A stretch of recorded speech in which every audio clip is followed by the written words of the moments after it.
Hey, what is up, guys? Flex Media here, bringing you yet another video on Dragon Ball Z Dokkan Battle.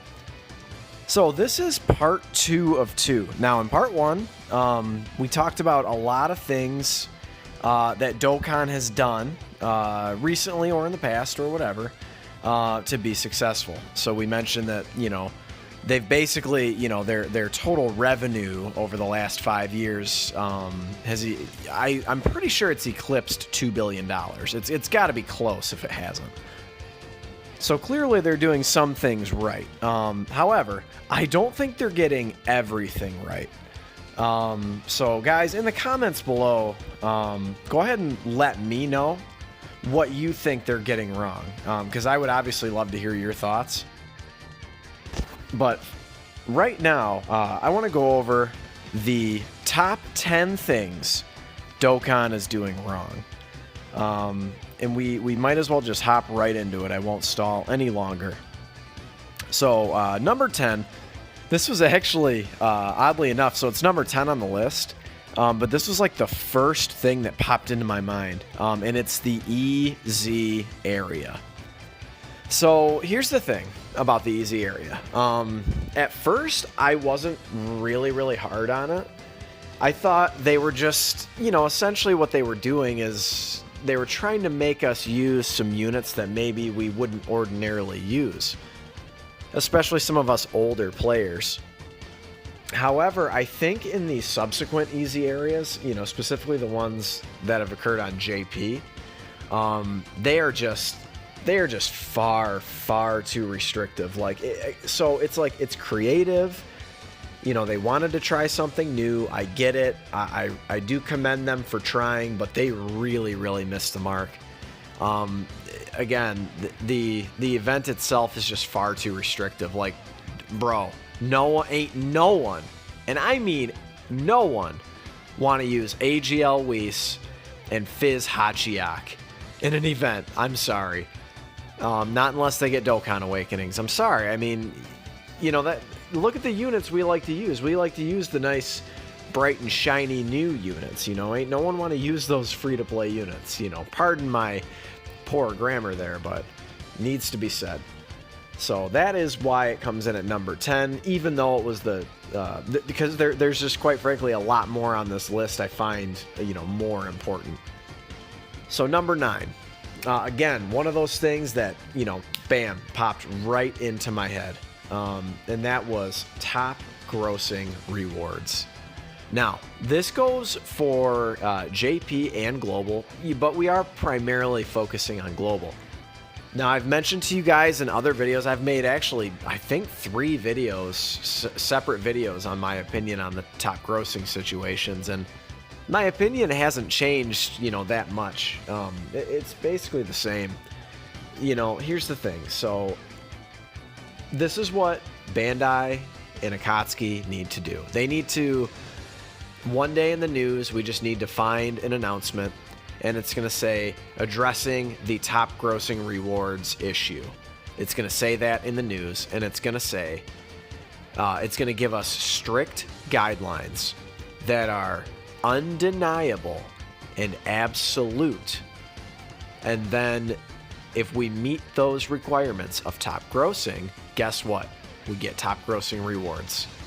It's just that simple, guys. It's that simple, and I think if we do that, or rather, not if we do that, if they do that, we really don't have much ground to stand on to complain.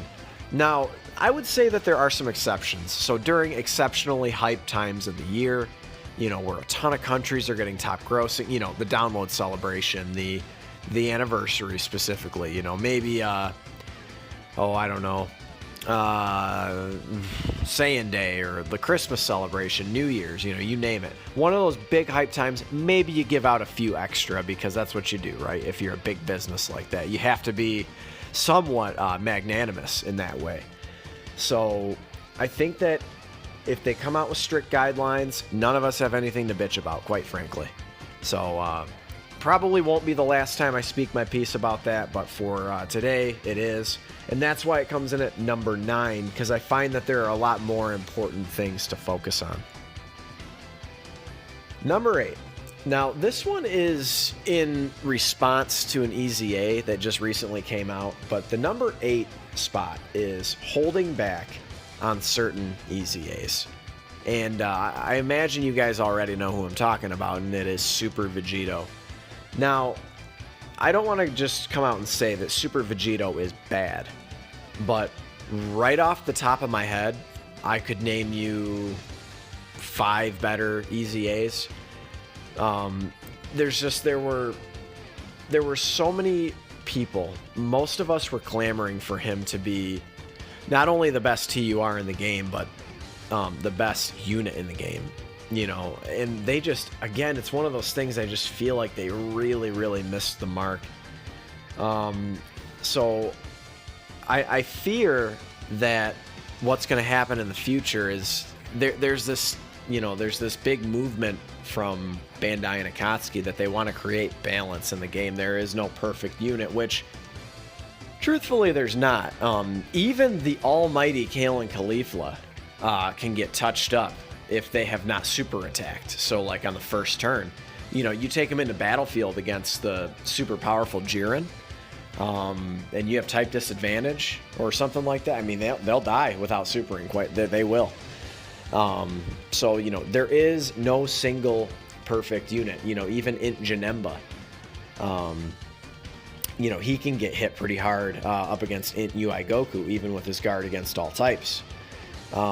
So I just, anyway, I went off on a tangent there, but for every, I'm just afraid that they're kind of trying to move past the Tech Golden Friezas. They're trying to move past the Int Janembas, and they're trying to create units that are a bit more balanced. And that, I don't like that. I think that EZAs, I think that especially a Dokkan Fest EZA, and especially AGL Super Vegito, man, that should have been special. And I just really feel like they missed the mark. And I'm afraid that, so for instance, coming up soon on Global, the Fizz Vegito EZA, the Fizz Vegito Blue, of course, I feel like they're gonna not do much to his card. And they don't need to do a lot to make him really good. Even his increased stats, he's gonna have over 19,000 attack. I mean, dude is gonna be really strong. But I'm just afraid that they're gonna. Now I don't want to. They're not gonna nerf him, but they're not gonna make him as good as maybe he deserves to be or should be. You know, these extremely hype units, they deserve it. A unit like Fizz Vegito Blue, you know, and he came out when Dragon Ball Super was on the air. You know what I mean? I mean, when he was in the anime. So it's like, I mean, he's an extremely hype unit.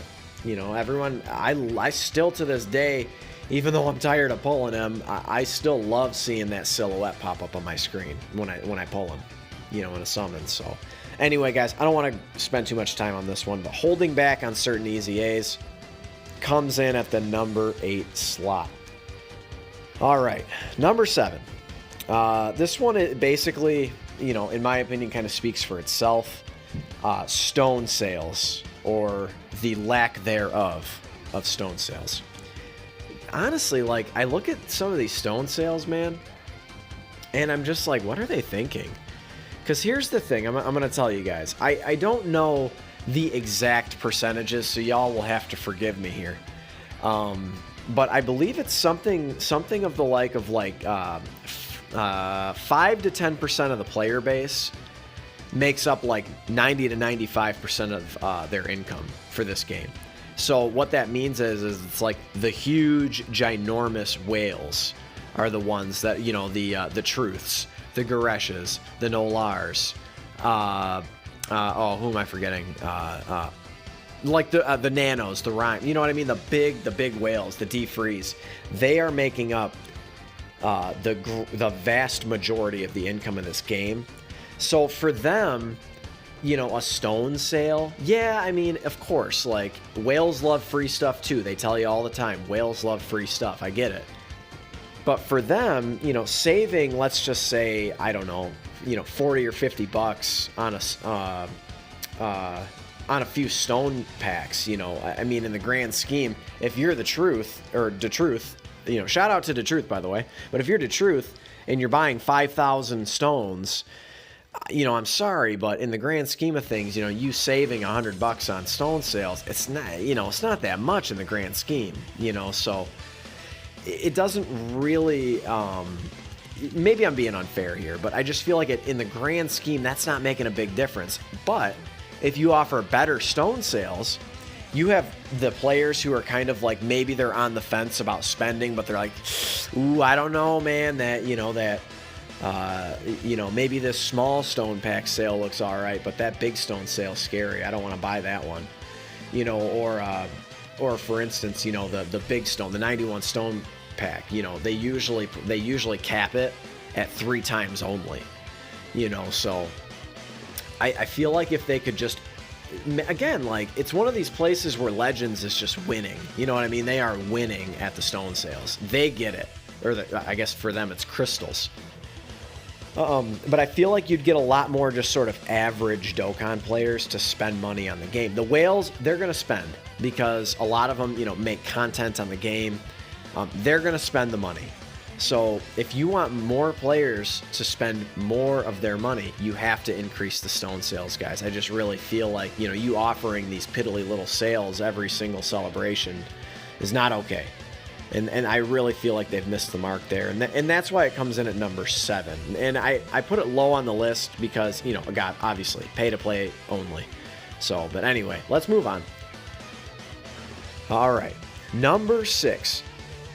Now this one is, it's in the top 10 and it's fairly high on this list because it's important to me, keeping in mind that this list is my opinion. So, but for me, there is not enough endgame content in the game.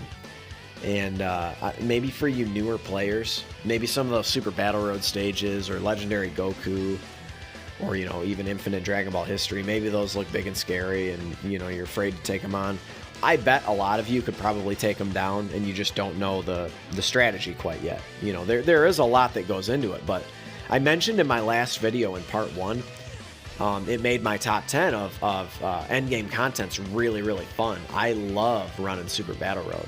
It's probably my favorite. I also love Ultimate Dokkan Clash. It's one of those unique, it's the really, other than like the type Super Battle Roads, it's the only time in the game you're really running mono teams. And it's fun, it's something a little different, which I like. I do like that. And Super Battle Road just offers a great challenge. But for them to come out with 10 Super Battle Road stages a year, I'm sorry, man. I don't think it's enough. For them, Legendary Goku is now it's closing in on being a year old. That came out on JP, I believe, back in May. I'm pretty sure. So, I mean, it's getting close. Now, they could add some maybe for the anniversary or something. Now, and then also in fairness, they did just add 2 stages to the Infinite Dragon Ball History event, but, let's be real, guys. That one is not really as challenging.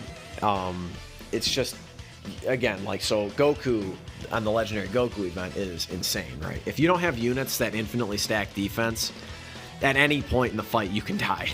It's... And the same thing with Super Battle Road. You don't even get to infinitely stack defense on Super Battle Road. You maybe get 3 or 4 turns, 5 in some of the more difficult battles.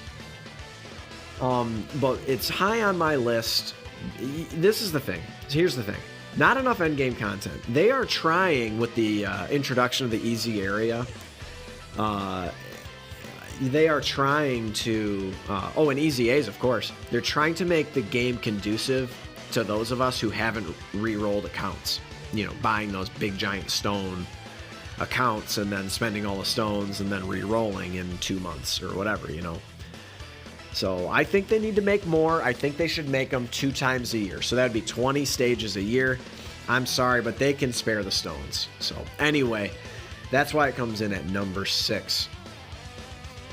Now this next one, I really, it's pretty simple. World Tournament. Do I even need to say anything else?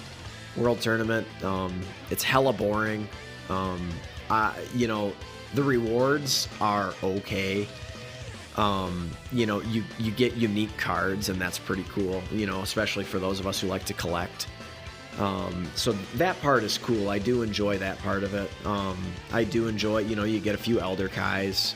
You do get a fair amount of stones. After you spend stones on stamina and stuff, it ends up being maybe 20 stones. So, I mean, it's worth it if you grind the 30 million points.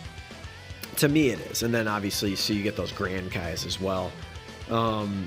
So, I mean, it's worth grinding, but God, it sucks. God, it sucks. I mean, it sucks. I don't know one person who enjoys it. I mean, I'll just say that. No one enjoys it. I've never heard anyone say, oh, yeah, World Tournament, I like that. No one's literally said no one ever. So, they clearly need a revamp. I think it'd be cool if they did something similar to, like, if you guys are familiar with, like, old school arcade style Mortal Kombat, where you keep climbing the ladder, at least just, like, change the animations, change the boards, change something. But do something different, man. It's too... This is... What are they on? They're on number... Is this the 30th World Tournament? They're well beyond... I don't know the number. Forgive me. I'll probably put a little text box in what number it is, but there's a ton of them. And it's been the same thing every time. And it really, really needs a revamp. So World Tournament revamp comes in at number 5. Now, number 4 on my list, again, it's high on my list because I play global. And this does pertain to global only. And is that it is this the global release of EZAs. Generally speaking, global is roughly 6 months behind, give or take a little bit. You know what I mean? I mean, it could be, again, I've mentioned in other videos, like the Fizz DBZ Broly, that one was only, we got that EZA 3 months after JP, but then in Janemba, we have to wait 9 months, Tech Gold and Frieza, 9 months, and it's like, bro, I get it. Tech Gold and Frieza and Ninja Number are good, but come on, man, it's by the time they released Tech Frieza, I mean, it's like, yeah, dude, he's sweet, like, he's one of my favorites, but also, like, I can beat all of the stages of Super Battle Road with teams he's on without him. I can get through Legendary Goku event with teams he's on without him. Right now, as it stands, now this will more than likely go up on the 5th of January. It is the 5th right now. It'll more than likely go up today. As it sits right now, we are 19 EZAs behind. 19. So now that will change, and that number will, decrease by a lot when we finally get that 7-unit EZA, and then the both Gotenks when we get them, but it's like, when can we really even count on getting them? The schedule is so inconsistent of when we get certain EZAs. It doesn't make a whole lot of sense. I think in EZA wise, I think we should be pretty close to JP, in my opinion, because in the grand scheme of 4.5 or 5 years, so like if you're a JP player and let's just say you've started since day 1 and you're on year 5, it's like in the grand scheme of life, 4.5 years or 5 years doesn't make a whole lot of difference. So it's like we've been stuck with all these units essentially just as long as JP players. You know what I mean? So it's like, so for instance, when was the last time anyone ran STR Gotenks on global? Not since you were a noob, I promise you. Literally. I mean, when, you know what I mean? It's like, how about an even older unit? So how about the Fizz Goku from the Cooler movie? When was the last time anyone ran that guy? I mean, jeez. You had to have next to nothing to run that guy. Anyway, guys, I don't want to go on too long of a rant there, but that's why it comes in at number 4, because it really does hit close to home. So let's move into the top 3. All right, so top 3 time. Now, number 3, not celebrating both anniversaries on both versions of the game. So I really feel like this is a really big missed opportunity. And I sort of get where they're coming from, that they want Global and JP to be their own games. But in the end, they are the same damn game in a different language. And I feel like the game, there could be so much hype around the game that it would be insane. I mean, wouldn't you agree that like big companies like, so for instance, like a big retailer, like they're gonna make most of their money during Christmas time or back to school time, some of the big times a year. So like that's when they're making most of their money, or around anniversaries, download celebrations, you know what I mean?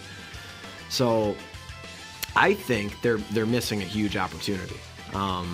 What they should do, in my opinion, they should have Global and JP celebrate the same celebrations 4 times a year. Only 4. And then the rest can be, JP does their own thing, Global does their own thing.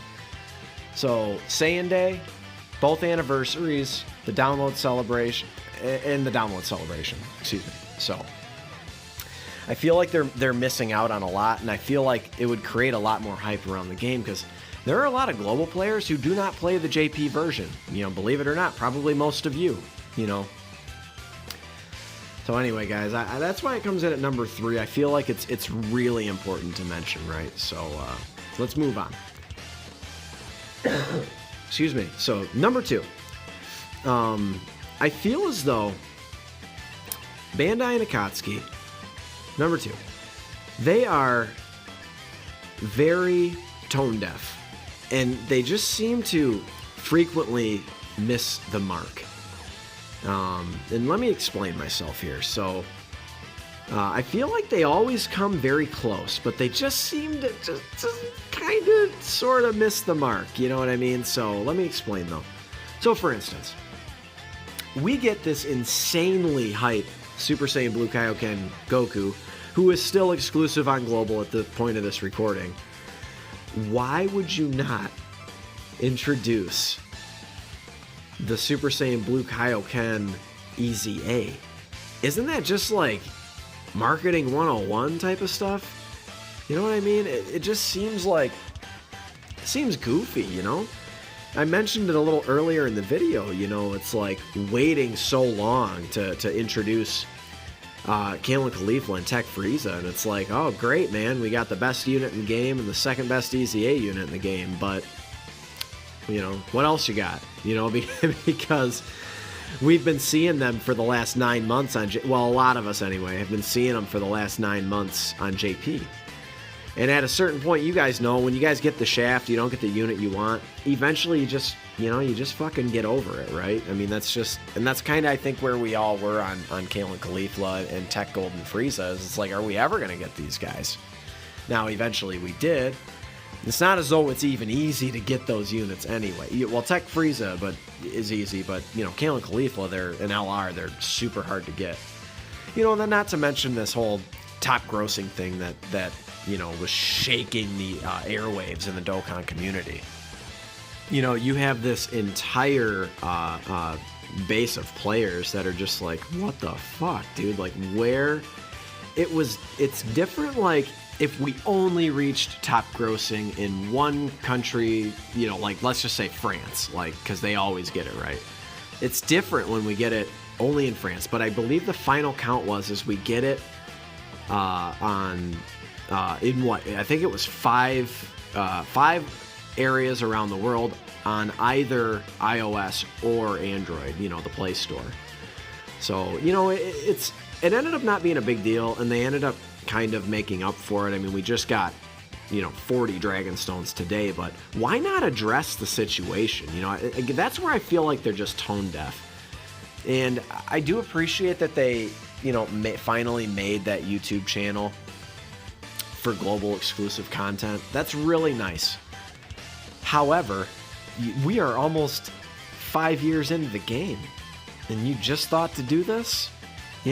It's just like, it really seems like they always come close, but they just always seem to just also kind of miss it, So, and that's why I feel like it's really important, and that's why it came in at number 2.